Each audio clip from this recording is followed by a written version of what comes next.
အားလုံးပဲမင်္ဂလာပါမြန်မာ SPD ကနေပြန်လည်ကြိုဆိုပါရစေ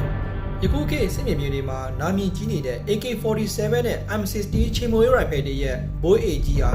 ဘယ်လက်နဲ့လဲဆိုတာသင်သိပါသလား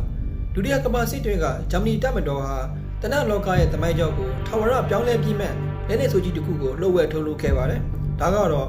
ကမ္ဘာပထမဆုံးချိန်မိုးရိုင်ဖယ်ဖြစ်တဲ့ STG-44 ပဲဖြစ်ပါတယ်ကဲအားလုံးပဲစင်သေးဖြစ်ရင်ဒီဗီဒီယိုလေးကိုစလိုက်ကြရအောင်ဗျာ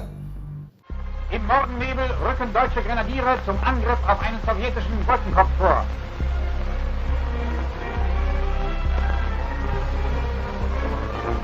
Über die Straßen Kurlands rollt der Nachzug mit Männern und Panzern. STG-44 ရဲ့ပထမဆုံးထူးခြားချက်ကတော့ဒီလိုအစားထည့်တဲ့လက်နက်ကြီးကိုဂျာမနီအာဏာရှင်ဟစ်တလာကလုံးဝမထုတ်ဖို့အစပိုင်းမှာပြပြတသားပိတ်ပင်ခဲ့ပါတယ်ဟစ်တလာဟာအဝေးကြီးပြရတဲ့ရိုင်ဖယ်ရှိကြီးတွေကိုပဲယူမှုချိန်နေတာကြောင့်ဖြစ်ပါတယ်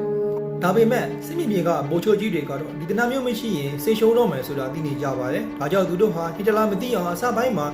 MP43 ဆိုတဲ့နာမည်အမှားကြီးပေးပြီးဒီတနက်ကိုခိုးထုတ်ခဲ့ကြပါတယ်။နောက်ပိုင်းမှာရုရှားစစ်မြေပြင်မှာရန်သူတွေကိုအမုတ်ချင်ပြီးတကယ်ကိုဆွမ်းဆောင်ရင်ပြနိုင်တော့မှဟစ်တလာကိုယ်တိုင်သဘောကျသွားပြီး Stone Gavia တို့မျိုးချီမိုးရိုင်ဖယ်ဆိုတဲ့ကမ္ဘာကျော်နာမည်ကိုပေးခဲ့တာဖြစ်ပါတယ်။ STG-44 ရဲ့တကယ်လိုအပ်ချက်ကတော့သူ့အသုံးပြုတဲ့ကြီးစံအလှစာပဲဖြစ်ပါတယ်။အရင်တော့ကရိုင်ဖယ်တွေကကြီးလို့ပြည့်ရတာပြီးပေမဲ့ဆက်တိုက်ပြီးရင်ကန်ချက်အရန်ကျပါတယ်စကနန်တိုတွေကြတော့လဲပေါ်ပါပေမဲ့အဝေးကြီးမပြည့်နိုင်ပါဘူး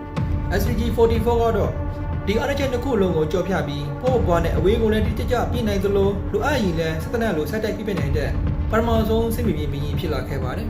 ကျွမ်းကျင်ပညာရှင်တွေတည်ထင်ခဲ့တဲ့ STG-44 ရဲ့တိကျတဲ့စွမ်းဆောင်ရည်အချက်လက်တွေကိုကြည့်ရင်တော့တနက်ရဲ့လေးချိန်ဟာဒီဇင်ဘာပဲ 4.6 ကီလိုဂရမ်10ပေါင်ကျော်ရှိပြီးကြီးပြပါတဲ့ကြီးကားနဲ့ဆိုရင် 9.2 ကီလိုဂရမ်ထိလေးလံတော့ကြောက်ပြစ်ခတ်တဲ့အခါဒီကြီးမှုပြီးရှိပါတယ်။သူသုံးတဲ့ကြီးကားကတော့ကြီးစံအတောက်30စားတဲ့ဘော့မဂဇင်းအမျိုးအစားဖြစ်ပါတယ်။အထက်ရောက်ဆုံးပြစ်ခတ်နိုင်တဲ့အကွာအဝေးကတော့မီတာ300ကနေမီတာ600အထိဖြစ်ပြီးစီမီအော်လိုတစ်ချက်ချင်းပြီးရင်မီတာ600အကွာကရန်သူကိုကွက်တီထိမှန်နိုင်ပါတယ်။ပြစ်ခတ်တို့အနေနဲ့ကတော့တမီနစ်ကိုကြီးစံအတောက်900ကနေ600အထိဆက်တိုက်ဖြစ်ပြနိုင်တဲ့အစွမ်းရှိပါတယ်။သူဟာအခုခေတ် AK47 လိုပဲတနက်ပြောင်းပေါ်ကနေတားငယ်တုံအောင်ကိုယူတဲ့ Ronstow Gap Pacing စနစ်နဲ့ Training Board စနစ်ကိုပေါင်းစပ်ပြီးတည်ဆောက်ထားတာဖြစ်ပါတယ်။ကြီးစာပြေးလိုက်လို့ထွက်လာတဲ့ခေတ္တငွေတွေက Pacing တာကိုနောက်ပြန်တော်ပြီးကြီးခွန်တို့ကြီးတဲ့မောင်းပေးတဲ့စနစ်ကိုအမောင်းရင်းမရှိအလုပ်လုပ်စေပါတယ်။တနက်ရဲ့ကိုထဲ receiver တစ်ခုလုံးကုန်တော့တမဏိပြောင်းတွေကိုပုံစံခွဲနဲ့အပူပေးရိုင်းနေထုတ်လုပ်ထားတဲ့ stand TV ပညာကိုအသုံးပြုထားပါတယ်။ဒါကြောင့်တနက်ကိုအမြောက်များနဲ့အမြဲဆန်ထုတ်လုပ်နိုင်ခဲ့တာဖြစ်ပါတယ်။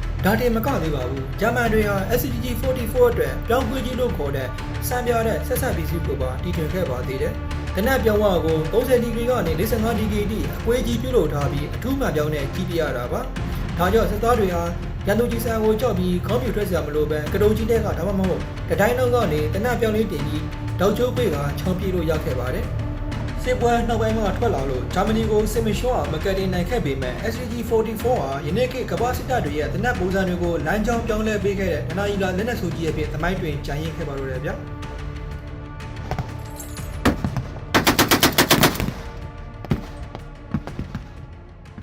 ဒီဗီဒီယိုလေးကိုသဘောကျနှိမ့်သက်ရင်ကျွန်တော်ရဲ့ channel ကို subscribe လုပ်ထားပေးကြဖို့တောင်းဆိုပေးရစီဗျာနောက်ထပ်ဘလို့သမိုင်းဝင်တဲ့တွေအကြောင်းသိချင်သေးလဲ comment မှာပြောခဲ့ကြပါဦးဗျာအားလုံးကိုကျေးဇူးတင်ပါတယ်ဘေးကင်းလို့ကြုံကြပါစေဗျာ